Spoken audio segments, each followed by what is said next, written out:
Black Rose. Black Rose. Sumagot ka. Ano ang lagay sa ng mga biktima sa loob? Tanong ni Lotus. This is Black Rose, kailangan ko ng backup. Madaming mga tauhan dito na may malalakas na kalibre ng baril. I need back the C&D bago mahuli ang lahat. Paalis na ang mga biktima para isakay sa isang boat, kung saan sila ibebenta ng mga sindikatong to, mariin kong utos ko kay Lotus. Copy that, bruha. Makautos ka, akala mo naman pinakain mo ko ng isang linggo, kuripot ka naman, fishball lang pinakain mo sakin. Sagot ni Lotus na nagawa pang magbiro. Ganito kaming dalawa ni Lotus kapag nasa isang misyon na magkasama. Nasa bingit na kami ng kamatayan ay puro kalokohan pa. Isa ito sa madalas kong kasama, ewan ko ba kay Boss Kiray, bakit lagi kami pinagsasama ng maarte kong kaibigan. Napapailing na lang ako lagi sa kartehan nito, pero syempre, kahit ganyan iyan ay mahal ko yung kaibigan ko, sanggang dikit kami niyan sa lahat ng bagay, kapatid na ang turingan namin. Ketix ang bansag sa amin. Dahil para daw kaming kiti-kiti kapag kinikilig at may saltik sa ulo. Hindi ka na naman siguro nadiligan ng boyfriend mo kung ano-ano na naman sinasabi mo. Dalian mo na, kailangan ko ng backup, pagtapos nito iinom tayo sa paborito nating bar. Sagot ko sa kanya. Sino man lilibre? Muling tanong sa akin ng kaibigan ko. Malamang ako, kamote ka, alam ko na yung pera mo nakadikit sa balat mo.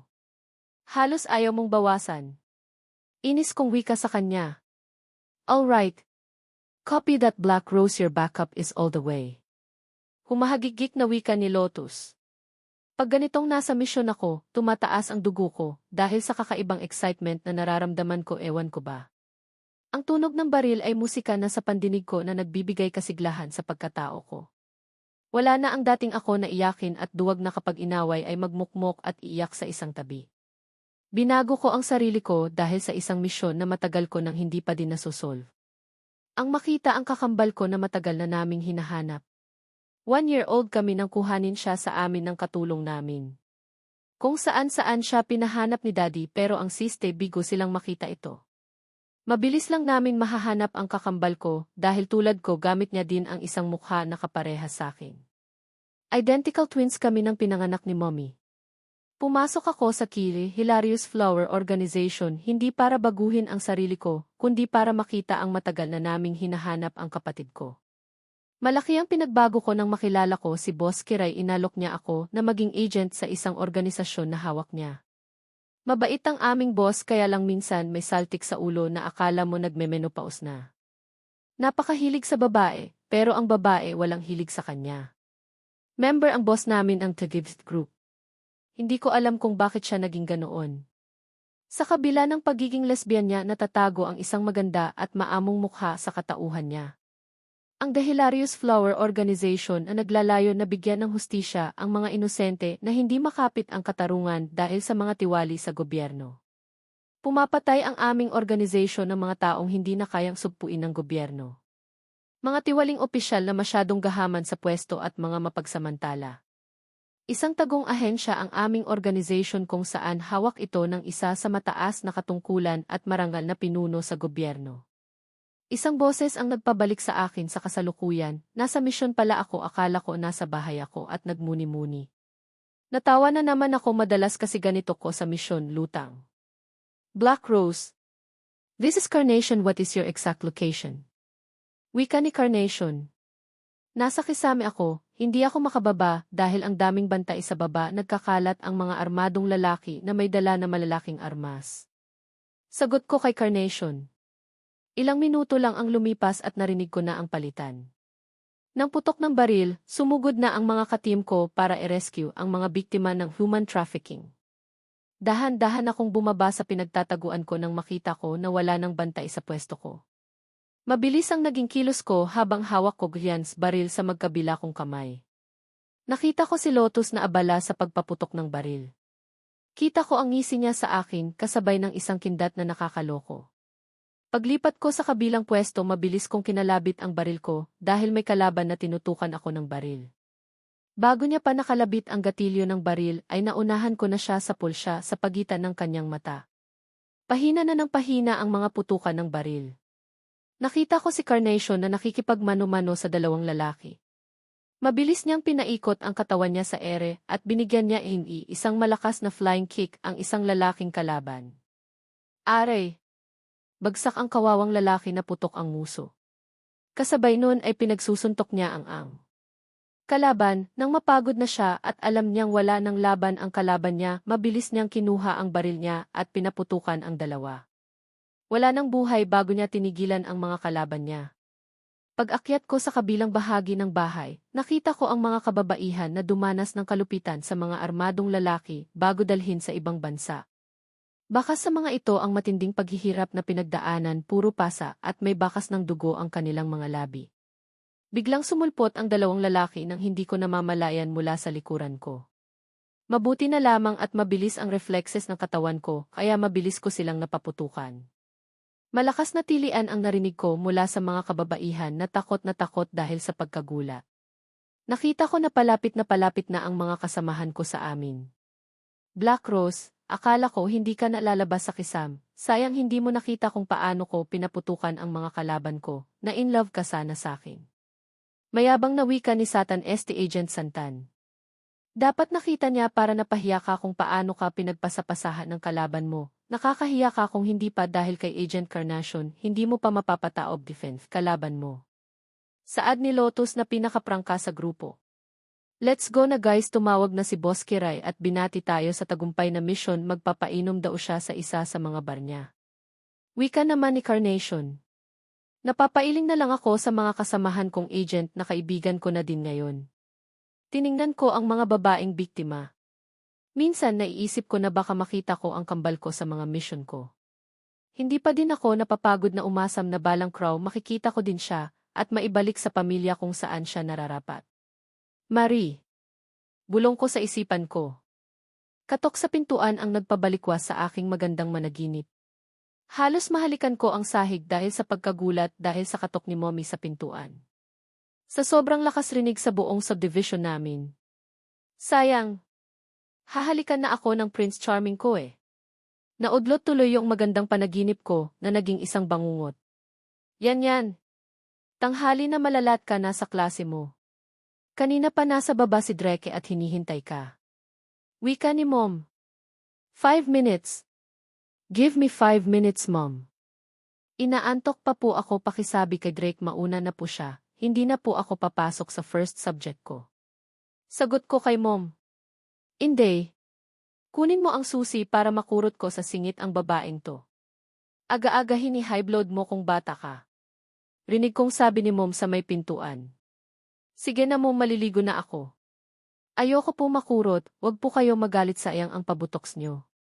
Pakisabi po kay Drake, wait niya ako, kung ayaw niyang hindi ko siya ilakad sa kaibigan ko. Ani ko kay Mom. Kahit na tinatamad at nakapikit pa ako, pilit kong nilabanan ang antok na nararamdaman ko. Pumasok agad ako sa banyo at binuksan ang shower. Halos manginig ako sa lamig na dumaloy sa katawan ko. Ito ang literal na lamig na nakakagising ng laman. Re. Salubong na kilay ang bumungad sa akin, sa hapagbakas ang iritasyon sa gwapong mukha ng stepbrother ko na si Drake. Anong mukha yan? Malayo pa ang Semana Santa, ganyan na ang mukha mo. Biro ko kay Drake. Sino matutuwa sa'yo, napakabagal mong kumilos na ko. Kung hindi ka lang anak ni Daddy, iniwan na kita, pasalamat ka talaga at malakas ka sa'kin. Sagot ni Drake. Hoy Helios Drake, malari para sabihin ko sa'yo, alam ko talaga na hindi mo ko matitiis. Kaya wag kang feeling, buti na lang gwapo ka. Asar ko kay Drake. Tandaan mo yung kaibigan mong si Arziel, maghahabol din sa akin yon at kusa niyang ibaba ang panty niya sa akin. Wika ni Drake. Naku, mamatay ka na lang Drake, na hindi mo matitikman kahit dulo ng daliri nun, kaya sumuko ka na, kasi hindi ka niya type. Galit yon sa gwapo. Saad ko sa kanya. At bukod doon hindi yon nagpapanti, kaya walang malaglag na tatawa ko pang dagdag sa sinabi ko. Stepbrother ko si Drake, anak siya ni Mommy Nora na second wife ni Daddy. Sabay na kami lumaki ni Drake simula nang mag-7 taon ako. Criminology ang course ni Drake dahil pangarap nito maging isang magaling na pulis. Niloko nga ni Dad minsan, baka pulis na matulis ang gusto ni Drake at gamitin sa pambababae. Mabait din si Mommy Nora, kahit kailan hindi niya pinaramdam sa akin na hindi niya ako anak. Tunay na anak ang trato niya sa akin. Alam din ni Mommy na hinahanap namin ni Dad si Marie. Isa sa dahilan kung bakit kumuha ng pulis si Drake ay para matulungan kami sa paghahanap sa kakambal ko. Matanda lang ng 1 taon sa akin si Drake pero sabay lang kami graduate dahil huminto siya ng 1 taon dahil na-kick out sa school na pinapasukan dahil sa puro kalokohan ang ginagawa.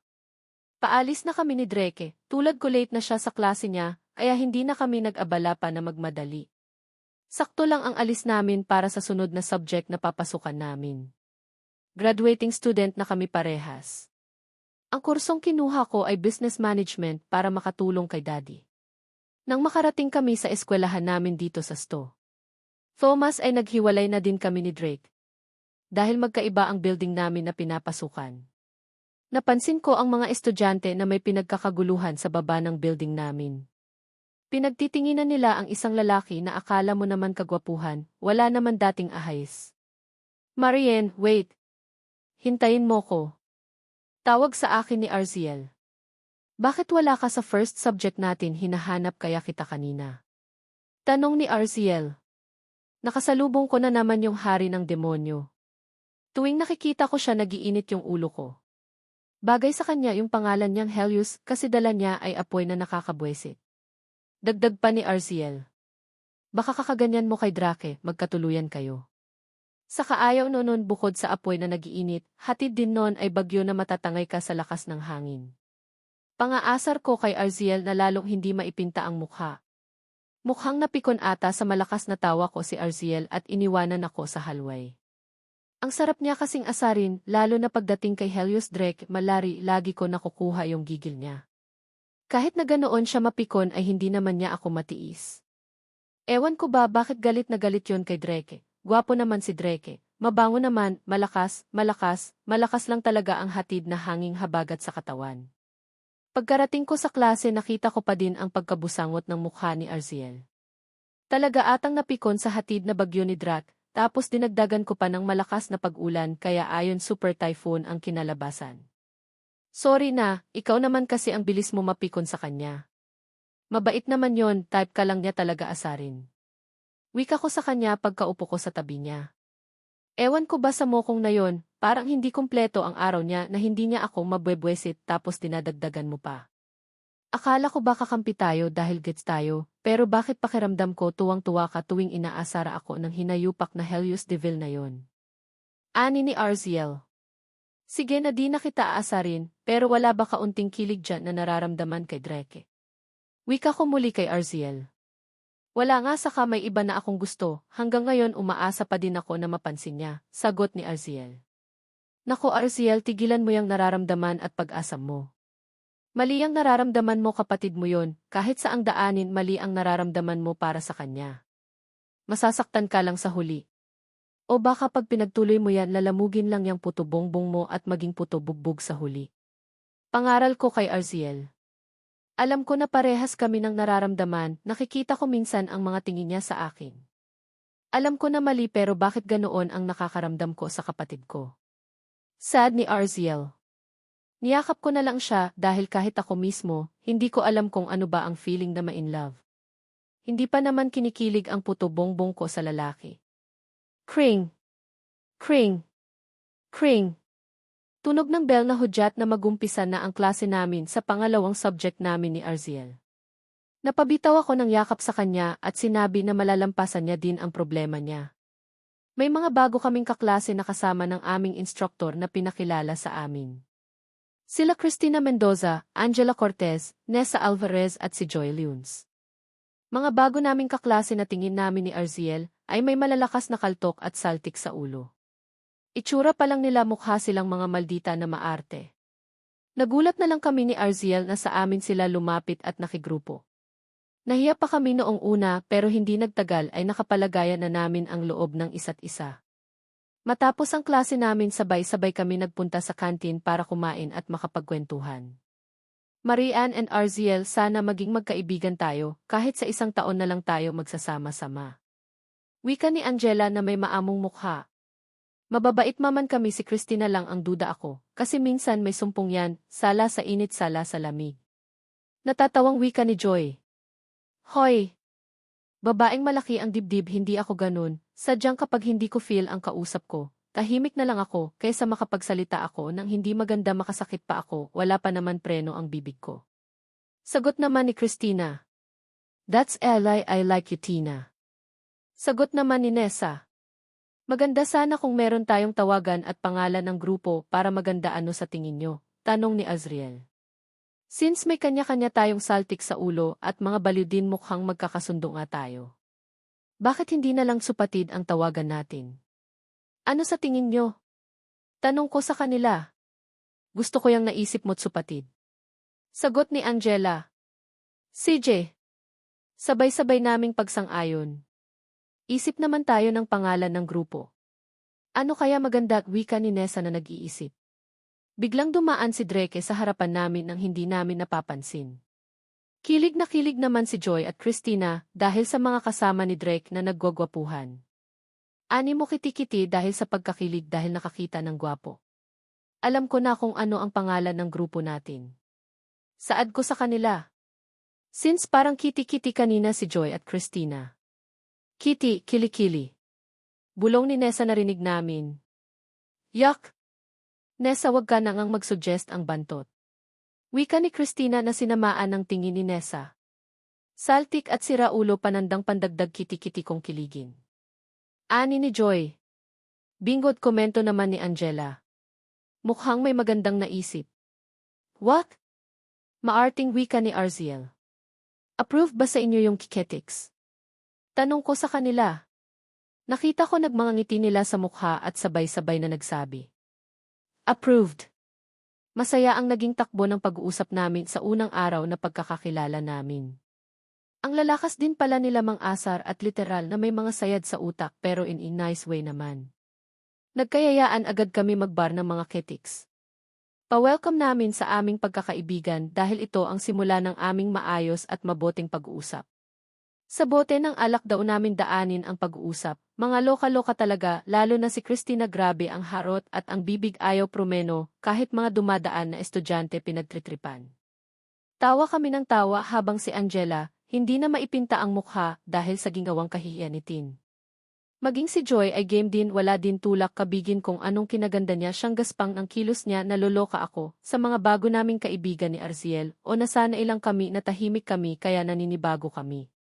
Matapos ang klase namin ni Arziel, nakita namin ang mga bago naming kaibigan na sina Angela, Nessa, Christina at si Joy. Sinalubong nila kami ng isang mahigpit na yakap na akala mo ang tagal naming hindi nagkita. Samantalang ilang oras lang naman simula nang maghiwa-hiwalay kami. Sa kotse na lang kami sumakay lahat ni Christina dahil ito ang medyo malaki na kasya kaming lahat. Habang nasa biyahe kami ay panay biruan at tawanan namin sa kotse dahil sa pagpapatawa ni Nessa at ni Joy. Pagkarating namin sa bar, kumuha agad kami ng magandang pwesto para naman mabilis kami makasayaw at makahanap ng papabol. Panay ang order ni Joy ng mga drinks namin, kapag alam niya na maubos na ay order na naman siya, maging ang mga chips at ibang pulutan. Nang lumalim ang gabi at kapwa may mga tama na ng alak ang iba sa amin. Sinabi ni Angela na mag-truth and dare kami. Noong una ay ayoko pumayag, pero sa kalaunan ay pumayag na din ako dahil ang dami nila, samantalang ako ay nag-iisa lang. Maging si Arziel ay napapayag na din sa gusto ng mga ketiks. Sinimulan ng paikuti ni Christina ang bote at unang tumapat ito kay Arziel. Truth or dare? Tanong ni Christina kay Arziel. Syempre dare, matapang na sabi ni Arziel. Nakita mo yung guy sa dulo na nakatalikod, deficit, kiss mo siya ng 1 minuto sa labi. Wika ni Christina kay Arziel. Mabilis na pumunta si Arziel sa itinuro sa kanyang lalaki at bigla niya na lang ito hinalikan nang hindi niya tiningnan ang itsura. Matapos niyang halikan ang lalaki, laking gulat ni Arziel na makita niya ang kuya niya. Gulat na gulat siya na makita ang kuya niya na matiim na nakatingin sa kanya. Dahil sa hiya, mabilis siyang bumalik sa pwesto nilang magkakaibigan. Shit! Si kuya ang nahalikan ko, yari ako sa bahay neto mamaya. Wika ni Arziel. Pinaikot ni Arziel ang bote at tumapat iyon kay Christina. There. Sagot ni Christina na excited pa. Sayaw ka ng dirty dancing sa gitna ng dance floor. Utos ni Arziel na agad naman ginawa ni Christina. Tuwang-tuwa ang mga nasa dance floor sa ginawa ni Christina Dahil napagaling ng pagkakasayaw niya sa gitna at lahat ng mga kalalakihan ay nakuha niya ang atensyon. Pagtapos ni Christina ay siya naman nagpaikot at tumapat sa akin. Gulat pa ako na sabay-sabay silang nakatingin sa akin. Marianne, truth or dare, wika ni Christina sa akin. Dare. Wika ko sa kanila. Kung sino ang unang papasok na lalaki dyan sa entrance ay iakapin mo sabay halikan mo.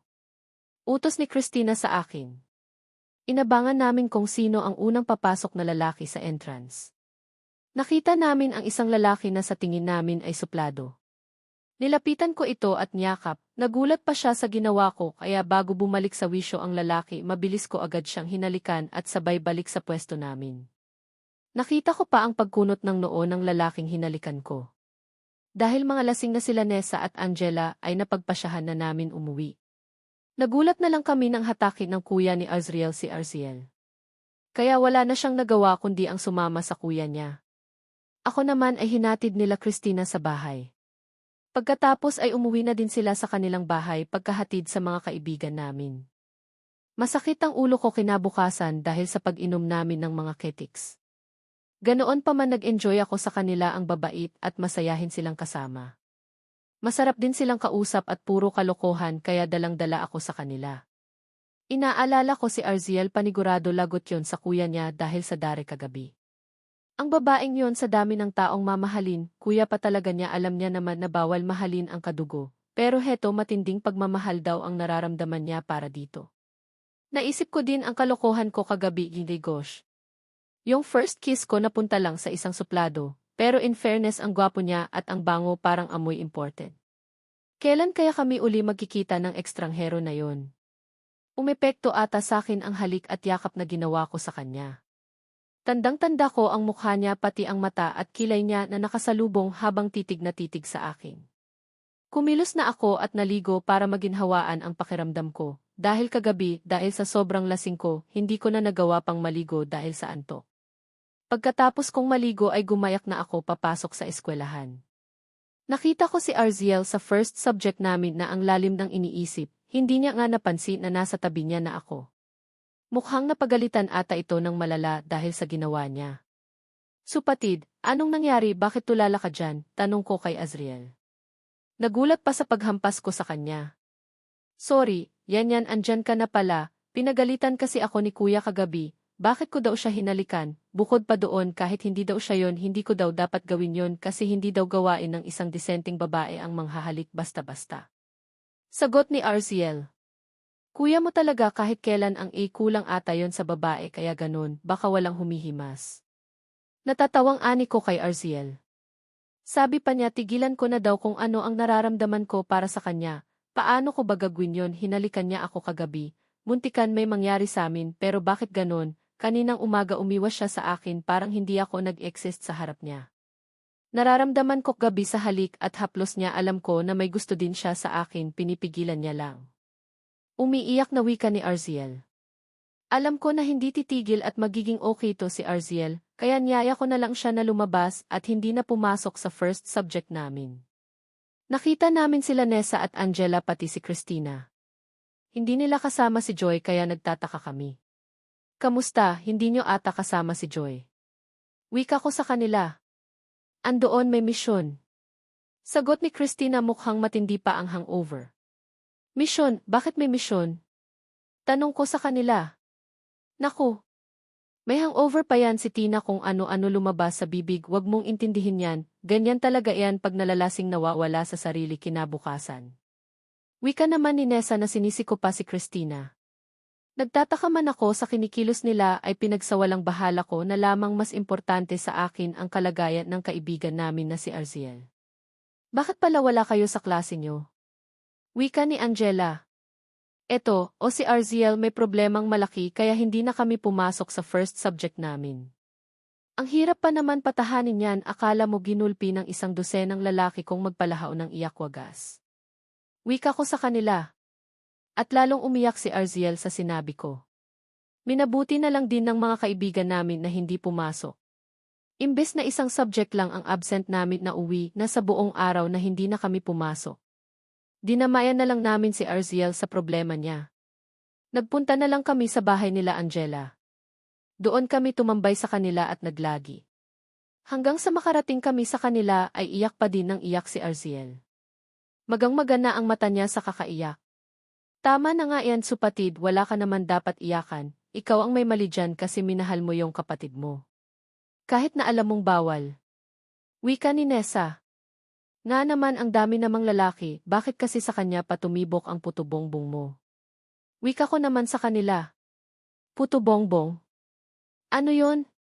Tanong ni Angela.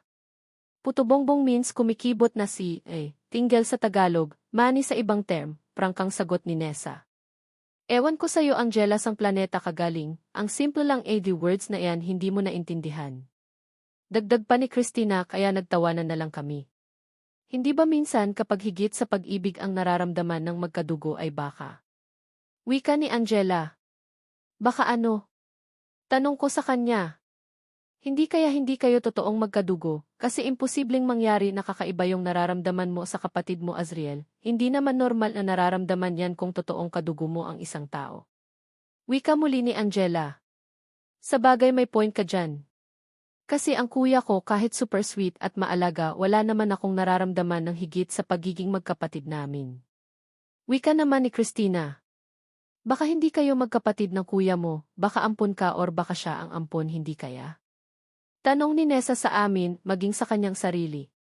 Maganda nga sana kung ganoon ang mangyari, kaso ang problema, bata pa lang kami ay magkasama na kami ni kuya. At nakita ko sa family picture namin na kasama ako ni kuya nung baby, kaya paano naman nangyari na hindi kami magkapatid kung baby pa lang at habang lumalaki ako kasama ko na siya. Paliwanag naman ni Arziel. Yes, said sa bagay may point ka din. Maari din tama ang opinyon ni Angela pwede ding sayo Basta ang gulo. Ani ko sa kanila. Masaya na kaming nagkwekwentuhang magkakaibigan tungkol sa buhay-buhay namin. Maging sa love life namin. Kamusta buhay pag-ibig mo Marian, may nagpatibok na ba ng puto bongbong mo? Tanong ni Angela na tumatawa pa, samantalang kanina inosente. Wala pa ako nagiging boyfriend, baka hindi ako pasado sa taste nila, kaya walang nagtatangkang manligaw. Sagot ko sa kanila. Sus, maniwala ako sayo, ang ganda mo kaya, natural na mapula ang mga labi mo, matangos ang ilong mo. Kaya imposibleng walang magtangka sayong manligaw. Ani naman ni Nessa. Ikaw ba Angela may napupusuan ka na ba? Tanong naman ni Arziel. Meron na, pero malaki ang agwat ng edad namin ako 22 years old, samantalang yung nagugustuhan ko 33 years old na. Masyadong mahaba na ang agwat ng edad namin. Bukod dun ang tingin niya sa akin parang kapatid lang. Anong laban ko doon? Sagot ni Angela. Ikaw naman Tina? Tanong ko kay Christina. Ako ba? Manhid na ako, hindi ko alam kung titibok pa ang puso ko pagkatapos kong mahuli ang boyfriend ko at kapatid ko na nasa isang hotel na may ginagawang milagro. Sagot naman ni Tina. Para sa akin ang love kusayang darating sa tamang pagkakataon at hindi natin inaasahan. Maswerte tayo Marian, wala pa tayong experience na ganyan. Si Joy lang ang masaya nag-love life sa atin. Saad naman ni Nessa. Bakit si Joy? Tanong ko muli sa kanila. May boyfriend na si Joy sa at mahal na mahal siya nito minsan nga, kahit biglang nawawala si Joy ay inuunawa pa din siya ng boyfriend niya. Kaya naman tuwing magkasama sila ng boyfriend niya, binubuhos niya lahat ng atensyon niya dito. Imagine 3 years na ganun ang setup nila pero going strong pa din sila. Pahayag ni Angela. Basta ano man ang mangyari hindi tayo papatalo sa mga boys. Dapat sila ang mahabol sa atin. Hindi natin ipapatikim basta-basta ang puto bongbong natin, maliban kay Arziel na muntikan ng mabugbog ang puto bongbong. Wika ko sa kanila at sabay-sabay na nagtawanan. Hanggang ngayon hindi pa din ako makapaniwala na nahalikan at nayakap ako ng isang babae ng ganon-ganon lang. Napakabilis ng pangyayari na halos isang iglap na nakawan ako ng isang halik. Ang halik niya na magpapagulo ngayon sa sistema ko. Kakadating ko lang dito sa Maynila at naisipan kong pumunta sa isang bar. Galing akong Amerika, pumunta ako dito sa Pilipinas para umattend ng binyag ng anak ng matalik kong kaibigan at para makapag-relax. Imbes makapag-relax ay gumulo lang ang isipan ko dahil sa isang halik. Hindi kaya tinamaan ako sa babaeng yon. Hindi maari lahat ng babae ay pare-parehas lamang na manloloko, kapag nakuha na nila ang gusto nila ay iiwan ka din basta-basta. Minsan ko na ibinigay ang lahat na meron ako pagdating sa pag-ibig, pero anong napala ko sinasaktan at iniwan lang ako sa ere sa mismong araw pa ng kasal namin. Wala na ako tiwala sa babae ngayon feeling ko, kapag binigyan ko sila ng chance makapasok sa buhay ko, ay parang binigyan ko na din ng sakit ng ulo ang sarili ko. Sa Amerika na ako na malagi matapos ang nangyaring kasawian at kahihiyan ko sa pag-ibig noong araw ng kasal namin ng taong mahal ko. Halos madurog ako ng araw na yon na mas pinili niya akong iwan kesa ang makasama habang buhay. Napakadami naming plano at pangarap sa buhay pero ang ending hindi na pala siya masaya sa akin. Mag-isa na lang pala ako nangangarap sa wala. Buong buhay ko ibinigay ko sa kanya pero anong nangyari iniwan pa din niya ako nang walang maayos na paliwanag. Umuwi ako ng Pilipinas dahil sa aking kaibigan na si Hendrik Zachary Collins para dalawin at umattend sa binyag ng triplets nila ni Jonalyn dahil hindi man lang daw ako pumunta sa kasal nila ng kanyang asawa. May anak na kasi sila ni Zach triplets ang anak nila at bibinyagan ito sa darating na linggo. Nagulat nga daw silang mag-asawa na 3 agad ang unang anak nila. Pinauwi ako ng loko dahil magnininong daw ako sa mga anak niya at magtatampo daw si Jonalyn kapag hindi ako umuwi para umattend sa binyag ng kambal. Sinong mag-aakala na si Zach na maloko at mahilig sa babae ay makakatagpo ng isang maganda at mabait na babae? Akala ko nga hindi sila magkakatuluyan ni Jonalyn dahil bukod sa parang aso't pusa sila ay maloko talaga ang kaibigan ko. Napag-alaman ko din na nagbalik na sa serbisyo si Zach sa ahensya ng gobyerno. Dahil nga dito na sila ni Jonalyn naninirahan. Isa akong agent na nagtratrabaho sa Interpol dito sa V. Mga kasong hawak namin yung mga hirap ang gobyerno o ibang negosyante na nakidnap for ransom ang mga mahal nila sa buhay. May iba ding ahensya minsan ang humihingi ng tulong namin kapag kailangan. Andito ako sa bar para katagpuin si Zach na una lang ako sa kanya ng kaunti. Kaso pagpasok ko palang ayon agad ang eksena sa isang babaeng hindi ko kilala. May pahalik na naganap. Ang ganda pa naman, kahit madilim ang bar baka sa mukha niya ang maamong mukha. Pero ang mga ganoong mukha ay mga mapanlin lang, nababalot sa kagandahan pero sa likod ng kagandahan isang makamandag na laso na dala ay panira at unti-unti lang papatain pag nahulog ka na. Nakita ko si Zach na papasok na sa bar. Ang loko mukhang hiyang sa buhay may asawa. Sa bagay 1 taon mahigit ko na din sila, hindi nakita simula nang umalis at kinasal sila sa Pilipinas. Kamusta pre? Bati ko sa kanya at nakipag-first bump ako sa kanya. Aba! Mabuti naman at nagpakita na sa akin ang lalaking malamig pa sa yelo. Ang lalaking walang pakiramdam. Wika ni Zach sa akin. Ang saya nga sana ng buhay ko dun sa Alaska, kasama yung mga king crab, kaso tumawag ka, panigurado malulugkot mga alaga ko dun. Natatawang ani ko sa kanya. Seryoso dude, wala ka na bang planong bumalik dito sa Pilipinas? Alalahanin mo andito ang buhay mo at wala sa igis, mas delikado pa ang mga kasong hawak mo kaysa sa dati mong trabaho. Masyado mong ginagawang busy ang buhay mo, gumawa ka na kaya ng sarili mong pamilya para naman sumaya ka na, wika ni Zach. Hindi ko din alam pre, tuwing tutuntong ang paa ko sa Pilipinas, bumabalik ang sakit na dulot sa akin ni Madel. Tuwing andito ako parang ang bigat hindi ko alam kung bakit. Sagot ko kay Zach. Bakit kasi hindi mo siya kalimutan, mag-move on ka na, hindi ka makakausad kapag lagi pa rin siya ang iniisip mo. Huwag mo pahirapan ang sarili mo dude. 25 years old ka na alalahanin mo matanda ka sakin. Isipin mo sayang ang semilya maganda pa naman ang lahi mo. Hindi ka na bumabata. Wika ni Zach. Paano ako mag-move on kung si Madel pa rin ang laman ng puso ko?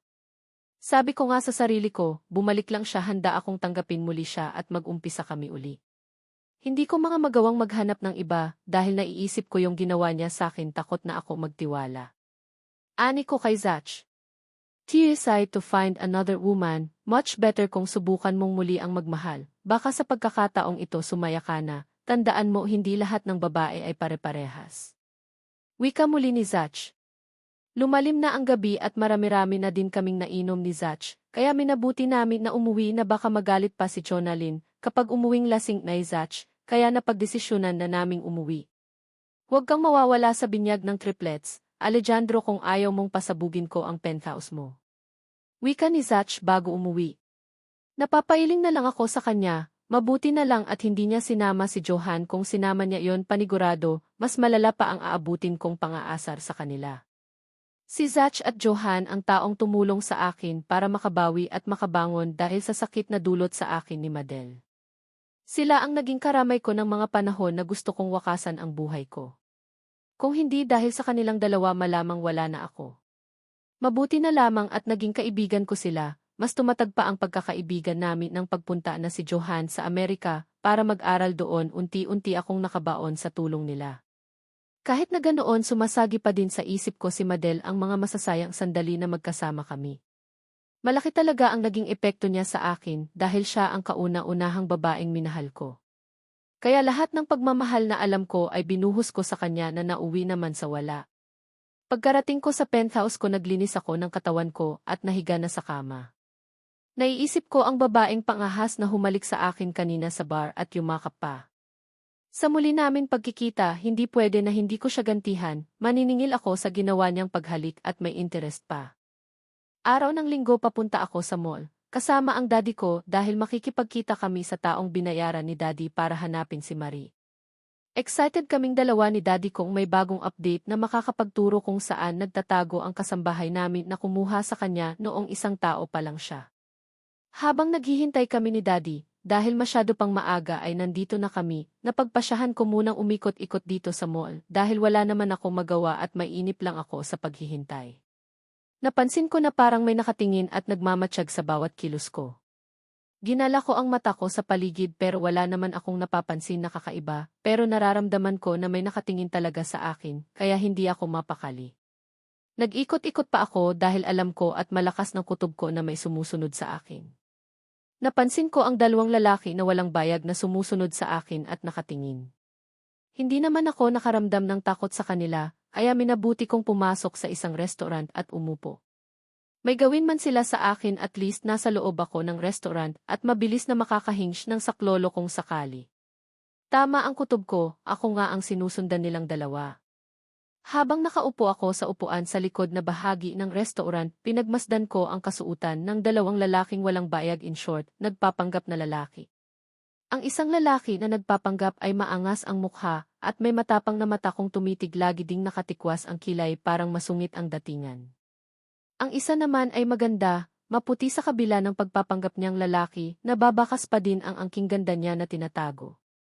Nagtataka ako sa kanila kung bakit nila ako sinusundan. Nakita ko silang palapit sa akin at umupo sa lamesa na kinuha ko.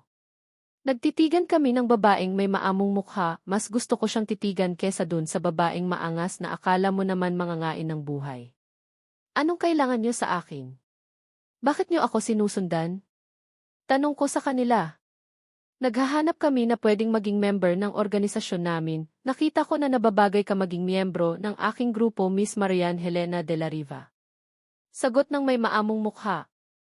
Ano bang klaseng organisasyon ang meron kayo? Paano niyo ko nakilala? Sorry to say, hindi ako sumasali sa mga iligal na gawain. Sunod-sunod na tanong ko sa kanila.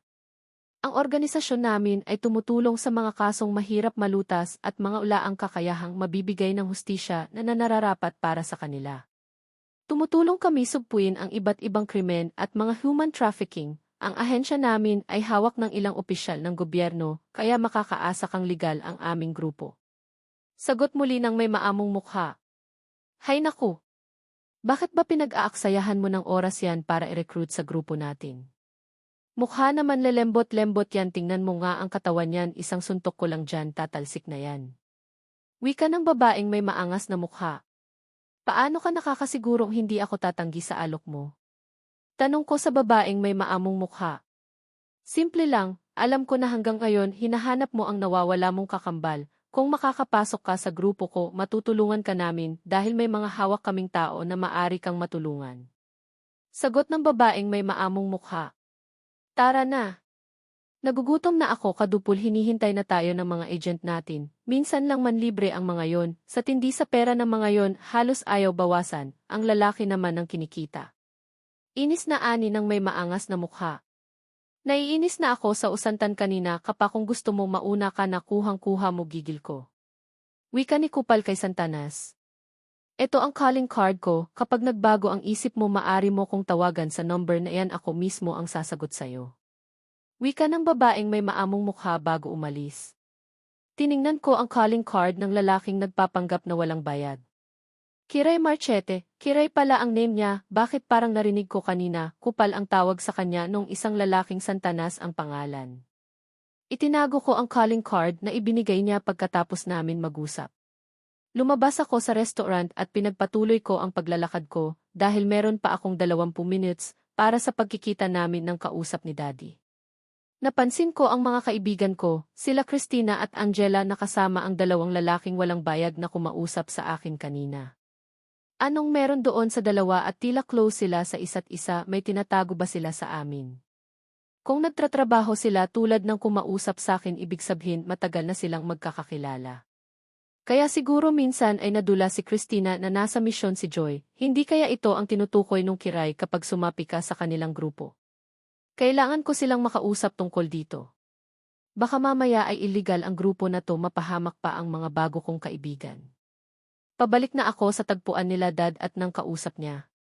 Pagkarating ko doon ay saktong dating pa lang ng kausap ni Dad. Anong balita detective, mailid na ba kung saan nagpunta si Linda Di Magiba at kung saan niya dinala ang anak ko? Tanong ni Dad. As of now Don Frederick napag-alaman ang mga tauhan ko na may nakakita na sa kanya sa probinsya ng Sorsogon. Minamatyagan nila ang bawat kilos nung Linda Di Magiba na yon. Pero ang sabi ng tauhan ko, wala naman daw silang dalaga na napapansin na kamukha ng anak niyo. Sagot ng detective. Hindi pwede yan, detective. Kasama niya ang anak ko, paanong wala silang napansin na kamukha ng anak ko, kung ganoon saan niya dinala ang anak ko. Ano ang nangyari sa kanya? Alamin mo lahat ng impormasyon kahit magbayad ako ng malaki mahanap ko lang ang anak ko. Mariing wika ni Daddy. Pagkatapos ng pag-uusap nila Dad at nung taong naghahanap kay Marie ay umuwi na kaming bigo na naman sa paghahanap sa kakambal ko. Umakyat ako sa kwarto ko at nahiga sa kama. Marie, bakit ba ang hirap mong hanapin? Asan ka na ba, namimiss ka na namin ni Dad? Magpahanap ka na, tama na ang tagutaguan. Matanda na si Dad, ang tanging hiling niya na lang ay makita ka bago man lang siya mawala. Kinamatayan na ni Mom ang paghahanap sa'yo, wag mo naman itulad si Dad na hang mamatay ay hindi ka pa din makita. Kinuha ko ang bag ko at tiningnan ang calling card na binigay sa akin ni Kiray Marchete. Hilarious Flower Organization, kapag sumali ba ako dito Marie mahahanap na kita. Mukhang maganda naman siguro sa grupo nila kung tama ang kutob ko, baka miyembro ang mga kaibigan ko, at least may makakasama ako. Susubukan kong sumali sa grupo nila para sa'yo Marie, mahanap lang kita. Baka sila ang maging dahilan sa muling pagkabuo ng pamilya natin. Nararamdaman ng puso ko na buhay ka dahil magkakambal tayo. May mga times na masaya ako nang walang dahilan at malungkot na walang dahilan. Ang sabi ni Mommy noon, magkarugtong ang bituka at damdamin natin dahil kambal tayo. Kung ano ang nararamdaman mo ay mararamdaman ko at ganoon ka din sa akin Marie. Sana dumating na ang araw na makita kita Marie. Gumugulo talaga sa isipan ko ang dalawang taong kumausap sa akin 2 days ago. Iniisip ko na sumali sa organization nila para mahanap ko si Marie. Nagdadalawang isip naman ang utak ko kung sasali ako o hindi. Gusto ko mahanap ko ang kasugatan na gusto ko. Chinat ko ang mga ketik sa go namin at sinabi ko sa kanila na mag-inuman kami dito sa bahay kung hindi sila busy. Lahat naman sila ay pumayag na makipag-inuman, at least nasa bahay lang kami. Safe kahit malasing pa kami. Kailangan malasing ko sila para maidaldal nila sa akin kung ano ba ang meron sa Hilarious Flower Organization na yon. Malaking palaisipan talaga sa akin yon simula nang makita ko sila na magkakasama. Kinausap ko si Mom na pupunta ang mga kaibigan ko at magiinuman kami na kung maari ay paglutuan kami ng makakain at mga pulutan.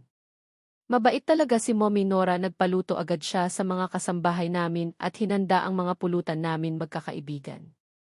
Ano meron yan, may handaan ba? Tanong sa akin ni Dreke.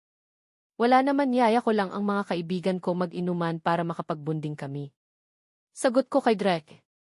Pwede ko din ba yayain ang mga kaibigan ko? Gusto din nilang uminom kaso wala kaming place. Tanong ni Dreke sa akin. Hindi sana ako papayag kasi pang girls lang talaga at para sa aming magkakaibigan lang. Kaso nakita ko ang mukha ni Drake na malungkot kaya pumayag na lang ako.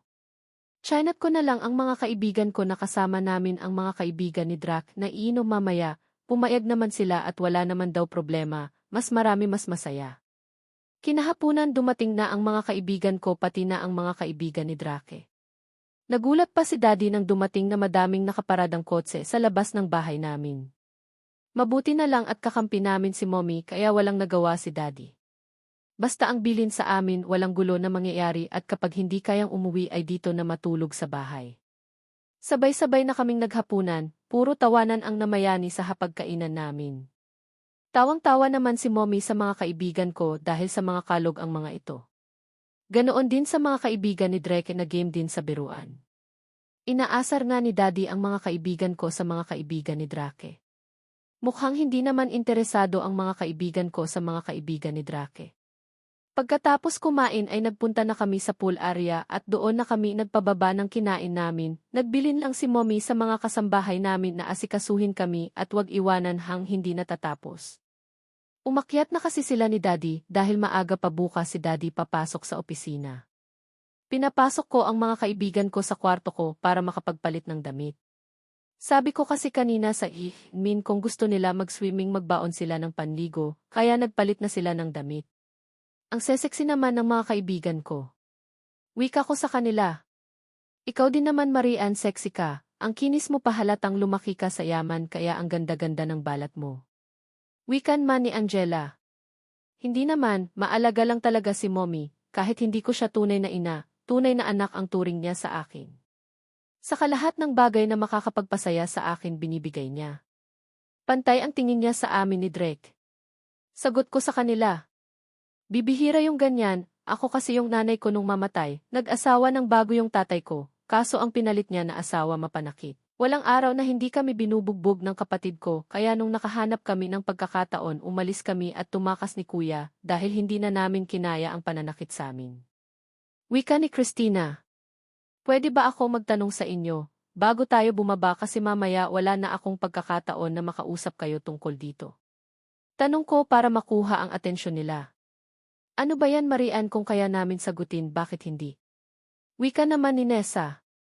Ano ang kaugnayan niyo sa Hilarious Flower Organization? Muli kong tanong sa kanila. Ha? Ano ba yon? Tanong naman ni Arziel. Paano mo nalaman ang tungkol sa Hilarious Flower Organization? Tanong ni Angela. Kinuha ko ang calling card na binigay ni Kiray Marchet sa akin at pinakita ko sa kanila. Hindi ko man lang sila nakitaan ng pagkagulat nang mabasa nila kung sino ang nasa calling card. 2 araw na nakalipas nakita ko si Christina at Angela na kasama sila ni Kiray Marchet sa isang restaurant.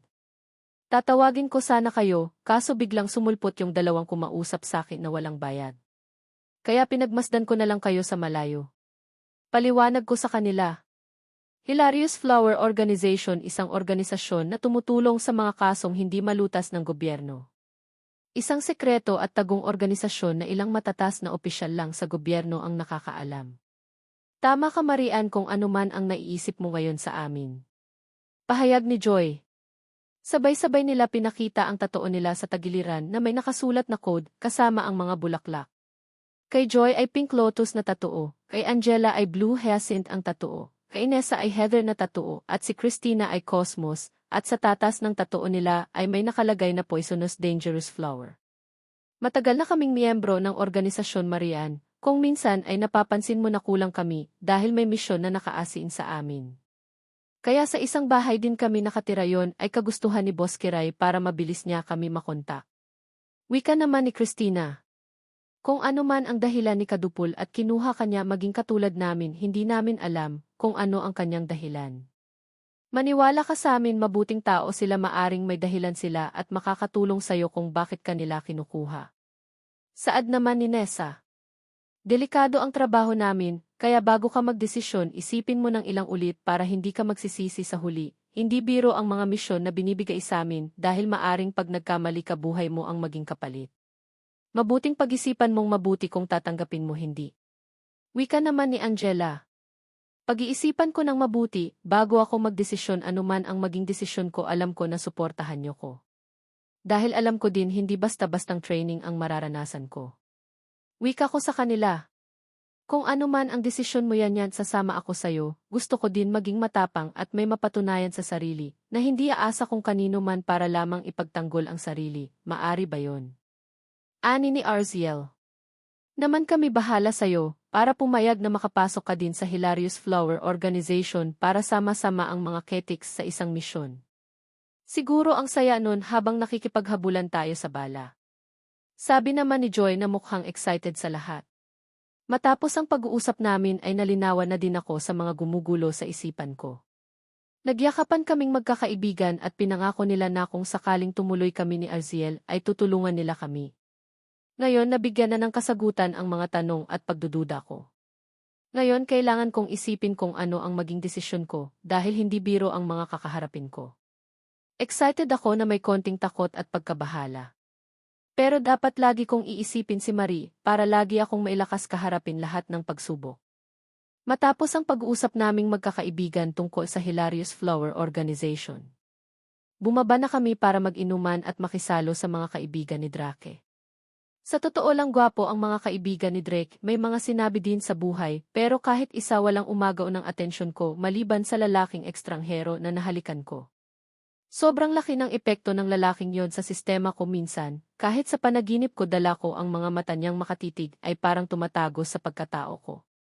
Pati ang halik na pinagsaluhan namin ay hindi mawala sa isip ko, hindi ko maintindihan ang sarili kong bakit. Ito kasi ang unang halik ko kaya siguro ganito na lang ang epekto sa akin ng taong yon. Maging ang amoy ng pabango niya ay kabisado na agad ng ilong ko. Amoy imported ang amoy niya. Ganoon ko na lang siya pagpantasyahan nakakahiya. Pag nalaman nito ng mga kaibigan ko panigurado aasarin nila ako, kaya itatago ko na lang ito sa kanila. Marian! Marian! Hi! Tawag sa akin ni Joy na nagpabalik sa akin sa realidad. Ha? May sinasabi ba kayo? Tanong ko sa kanila. Sabi namin kanina pa daw tayo hinahanap nila Drake. Pinasundo na tayo dito dahil ang tagal daw natin. Saan ka na ba nakarating at bakit ang lalim ng iniisip mo? Tanong ni Angela. Malamang pinapakain niya na yung puto bongbong niya doon sa lalaking nakahalikan niya sa bar. Ayos, ka din yan simpleng manyakis ka din nakakahiya ka. Pangaasar ni Arziel. Hay! Gaya mo naman ako sayo na bigla na lang pinasipsip ang dalawang kuhol at pinahaplos ang puto bongbong. Ganting asar ko kay Arziel na ikinatawa ng mga kaibigan namin. Dahil sa sinabi ko nakasimangot na si Arziel, halatang napikon sa sinabi ko, kaya niyakap ko na lang siya at sinabing hindi ko na ulitin. Sinabi ko na lang na sa susunod ay ipatikim niya na ang puto bongbong niya para mawala ang inis ng kuya niya. Kaya ang mga kaibigan naming lokaloka ayon halos maihi sa kakatawa sa sinabi kong kalokohan. Sabay-sabay na kaming bumaba at pumunta sa pool area ng aming bahay. Baka kapag tumagal pa kami ay magbuga na ng apoy si Helios at masunog kaming lahat. Imbes ugat lang tutubo sa kanya may kasama ng pagbuga ng apoy. Nagulat kami nang makita namin ang kapatid ni Arziel na kasama nila Drake na nag-iinuman kaya itong si Arziel ay nagtago na naman sa likod namin para hindi siya mapansin ng kuya niya. Huwag ka na magtago Arziel, kahit anong tago mo alam na alam ko nandito ka kaya ako pumunta dito para bantayan ka. Baka may gawin ka na naman kagaya ng ginawa mo noon sa bar. Masungit na wika ng kuya ni Arziel. Dahil nakita ng mga kaibigan ko na biglang nanahimik si Arziel, kaya nagpatawa na lang sila para mawala ang tensyon sa pagitan ng magkuya. Ikaw naman hindi na bata ang kapatid mo, 20 anyos na yan. Kung gustuhin man yan mag-boyfriend nasa legal na yan. Hindi ba boys? Wika ni Nessa. Tama, type ko nga yan si Arziel, kaso etong si Mang Gideon akala mo tatay kong makabawal. Liligawan ko na sana yan si Arziel ang loko, sabihan ba naman ako, saka na daw ako manligaw, kapag kasing gwapo ko na daw siya at ayaw niya daw malahian sila ng pangit. Kaganda ko namang lalaki. Wika ng kaibigan ni Drake. May itsura ka naman hindi ka naman pangit kaso tama ang kuya ni Arziel, saka na lang kapag gwapo ka na. Medyo kasi bukod sa sobrang puti mo ay mapagkamalan kang statue dahil kinulang ka sa timbang. Giusemio konti na lang liliparin ka na ng hangin. Prangkang saad ni Christina. Malakas na tawanan ang namayani sa barkada dahil sa sinabi ni Christina. Etong kaibigan namin wala talaga preno ang bibig kong makaasa. Pero totoo naman gwapo naman yung gusto manligaw kay Arziel, may kapayatan lang ng konti. Wala ka pala kay fake, payat ka pala, sabi ni Miss Ganda. Pang-aasar ni Drake sa kaibigan. Tandaan mo Miss Maganda, ang payat na to. Ilan taon mula ngayon ay magiging macho. Sa susunod na makikita mo ko, tandaan mo ang sasabihin ko sa'yo, baba din yung panty mo sa harap ko. Tandaan mo ang pangalang Cyrus Gawait Coleman. Wika nung Gawait kay Christina. In your dreams, kahit magtagpo mga landas natin, sisiguraduhin ko sa'yo na mangangarap ka na lang, hindi mo ko matitikman. Over may sexy yung malicious body, saad ni Tina. Dahil sa asaran nila Tina at Gawait, nawalan ang tensyon na namagitan kay Arziel at sa kuya niya. Puro tawanan at asaran na lang ginawa ng tropa ni Drake at ng mga kaibigan ko. Marian, di ba sabi mo may kakambal ka, ibig bang sabihin ay parehas na parehas ang mukha ninyo? Wika ni Angela. Kinuha siya sa amin noong 1 taon pa lang kami, dinala siya ng kasambahay namin pero hindi na namin siya nakita. Hanggang ngayon patuloy pa din namin siya hinahanap dahil kutob namin buhay siya. Nararamdaman ko yon dahil kambal kami at tama ka, magkahawig kami dahil identical twins kami ng pinanganak. Sagot ko kay Angel. Malay mo Marian, kapag sumali ka sa Hilarious Flower Organization makita mo ang kapatid mo. Maraming kilalang magagaling na agent si Boss Kadupul at si Boss Santan. Wika naman ni Nessa. Nasa pool kami ngayon, malayo sa mga lalaking nag-iinuman, nagbabad lang kami dito dahil mainit ang ininom naming alak. Sino ba sila? Tanong ko sa kanila. Sila yung nakita mong kasama namin sa mall. Sagot ni Angela. Ah, sila pala si Kupal at Satan, wika ko sa kanila. Kadupul at Santan Marian. Huwag kang magkakamali sa pagbanggit ng codename nila, kapag nakaharap mo sila maniwala ka sa akin, hindi mo gusto kapag nagalit sila. Pagbabanta ni Christina. Bakit? Nakakatakot ba silang tao? Tanong naman ni Arziel. Si Kadupul kasi galit yon kapag sinasabihan siyang kupal, ayaw na ayaw niya nun. Ang huling tumawag sa kanya nung nasa misyon kami, hindi makilala ang mukha dahil tinadtad niya ng bala sa mukha. Mabait naman yon si Kadupul, wag lang siya gagalitin. Para makuha mo ang kiliti niya, bigyan mo lang yun ng paborito niyang pagkain na paksiw na isda at biko. Parang nasa langit na ang pakiramdam niya at magkakasundo talaga kayo. Paliwanag ni Nessa. Ingat ka kay Santan dahil kung ano ang itsura nun siyang ugali noon pag nagalit. Mahirap mahuli ang kiliti ng itlog noon dahil laging galit sa mundo yon, ayaw nun ng lelembot-lembot at mahina ang loob. Kaya pag nagalit yon ako parang si Santanas. Alam mo kung bakit? Tanong ni Joy. Umuusok ang tumbong noon pag nagagalit, yung sigarilyo niya panay buga ng usok kaya alam mong galit na. Kala mo tambutso ng motor makabuga ng usok. Natatawang ani ni Angel. Nauwi sa masayang tawanan ang paliligo at pakikipaginuman namin magkakaibigan. Maging ang mga kaibigan ni Drake ay masaya din sa naging bonding namin sa kanila at nakabuo kami ng isang gabing kasiyahan sa aming mga kaibigan. He started kissing me on thy lips, para itong halimaw na nakawala dahil kung makahalik ito sa labi ko ay parang wala ng bukas. But can't stop myself to kiss him back. Until I realized that my hand started to touch his neck. Nababaliw na ako sa nangyayari at parang iba na ang nararamdaman ko. Matagal ko nang hindi naranasan na makatikim ng ganito kapusok na halik. Pinagpalit niya kami ng posisyon at sa ngayon, ako na ang nasa ilalim at nasa ibabaw ko naman siya. He began kissing my neck and suddenly it marks. He licked and bite it. Naramdaman ko na lang ang paggalaw ng kamay niya nang tanggalin niya ang pagkahuok ng bra ko. Napapikit na lamang ako habang dinadama ang bawat halik niya sa lig ko and it feels so good. Nawawala na ako sa sarili but then he suddenly stood up. And he avoided looking at me. I'm sorry, sabi niya nang makatayo na ito sa harap ko. How could he? Tang-ina, ano yun?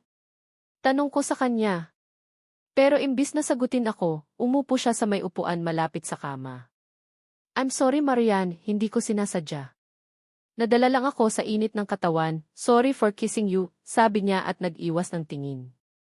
Umupo ako sa kama and look at him. Gago ka ba? Tanong ko sa kanya.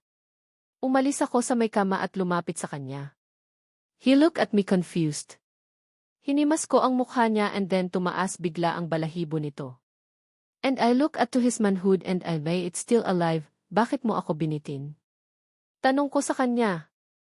Ayoko sa lahat ay yung binibitin ako, asik ko sa kanya at nakita ko ang biglang pagkagulat sa kanyang mukha. Hindi ko alam kung bakit bigla kong nasabi ang mga iyon pero feeling ko talaga natalo ako dahil hindi natuloy. Wala ni isang letra ang lumabas sa bibig nito dahil sa gulat. Kumandong ako sa kanya at pinatong ang dalawang siko ko sa balikat nito. I feel him down there and it's really alive. Ramdam na ramdam ko ang maumbok at matigas na pags nito. I started to kiss his lips down to his neck while looking at him. I really want you tonight, napapaos kong sabi. Narinig ko naman ang mahinang ungol nito habang ikinikiskis ko ang bighetan ko sa kanyang alaga. Kung ayaw mo nang nakahiga, sige upo na lang tayo, biro ko. Bigla naman itong tumayo kaya napakapit ako sa balikat niya. What are you doing? Tanong ko and he just smiled. Ikaw ang bumuhay nito, pagsisisihan mo ito Marian, sabi niya, ayaw ko kasing gawin ito, kaya kailangan kong mahimasmasan. What do you mean? Tanong ko pero hindi niya na ako sinagot at naglakad na siya papuntang si habang karga-karga niya ako, kaya bigla akong napakapit ng mahigpit sa kanya sa takot kong malaglag. Maingat niya akong pinaupo sa mailababo. Can you take off your clothes now? Tanong niya. Tinatanong pa ba yan? Tanong ko sa kanya. Isasama mo lang pala ako sa pagligo mo di. Pagkatapos natin, papaliguan kita, sabi niya. Hindi ka pa nga nagsisimula, sagot ko naman. Hindi ko alam kung saan ko kinukuha ang lakas ng loob ko sa mga sinasabi ko sa kanya ngayon. He started taking off this shirt at tinaas ko naman ang dalawang kamay ko para matanggal niya ito ng maayos. Nakaunhook na ang bra ko, kaya hindi na siya nahirapang tanggalin ito. Nang matanggal ito, huhubaran niya na rin sana yung pants ko, pero hindi ko na mapigilan ang sarili ko na kunin ang kamay niya at dahan-dahang inihimas sa dibdib ko. Habang hawak ang kamay niya, dahan-dahan ko itong pinapahima sa dibdib ko. Babe, bulongkot, pisilin mo, Shit, Marian, this is good, legal off, sabi niya, this feels good. Napapikit lang ako sa sarap ng ginagawa niyang paghimas, nawalan na ako ng lakas kaya kusa na lang bumagsak ang kamay ko at kusa niya nang ginagalaw ito. Maya-maya pa ay bigla niyang sinubo ang isang dibdib ko, at para itong batang dumede sa nipli ko, that feels so good, bulong ko. Nakikiliti na ako at nasarapan sa kanyang ginagawa. Hindi ko na alam pero napasabunot na lang ako sa buhok niya at pilit na idinidikit ang mukha niya sa dibdib ko. Babe, ganyan niya ang sarap at parang nararamdaman ko na ang pagkabasa ng pagkain ko. Marian, can't hold it anymore, sabi niyang namamaos ang tinig. Ha? Tanong ko sa kanya. Nagulat naman ako nang mabilis niyang hinila ang pants ko pababa kasama ang underwear. Can I enter now? Tanong niya. Hindi na ako sumagot at tinulungan na siyang maghubad. I need more romance, sagot ko at tumango naman siya. Spread your legs then, sabi niya. At habang nakaupo sa mailababo, I spread my legs for him. He started to lick mine. Buti na lang nakapag-shave ako last week, kaya hindi pa siya masyadong mahaba. More baby, sagot ko like it, Ditsan. More please CD. Habang dinidilaan niya ito at sinisip-sip ang Clyda ko, para naman akong nababaliw sa sarap sa kanyang ginagawa. At nararamdaman kong malapit na akong labasan. At sumabog na nga ito habang sige pa rin siya sa pagsipsip hanggat naubos na niya lahat ng katna ko. I'm done, bulong ko nang may naramdaman akong nag-vibrate, masyado mo namang ginalingan, ani ko. But haven't entered yet. Angal niya. I closed in my legs and smiled to him, kasalanan ko ba? Tanong ko sa kanya. Marian, huwag mo akong bitinin sa sakit ang puson ko nito, reklamo niya. Tumawa lang ako. I look at his manhood, at kitang-kita ko kung gaano ito kalaki at katigas, kaya mo na yang mag-isa. Gamitin mo na ang kamay mo, sabi ko habang tumatawang nagbibihis at bago ako lumabas ng kihi, ay kinindatan ko pa siya na parang nang inis. Yan. Gising na tanghali na mailakad tayo ngayon. Wika ni Mommy. Yes mom, maliligo lang po ako. Sagot ko kay Mommy. Shit!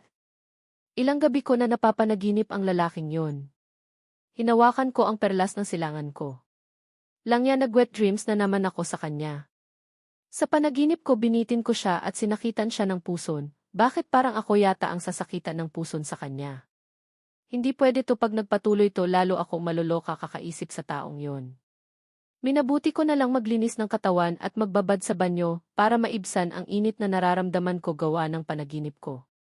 Nakakahiya hindi ako ganoong klaseng babae, bakit sa panaginip ko mukhang bihasa ako sa mga ganoong bagay? Erase! Erase! Erase!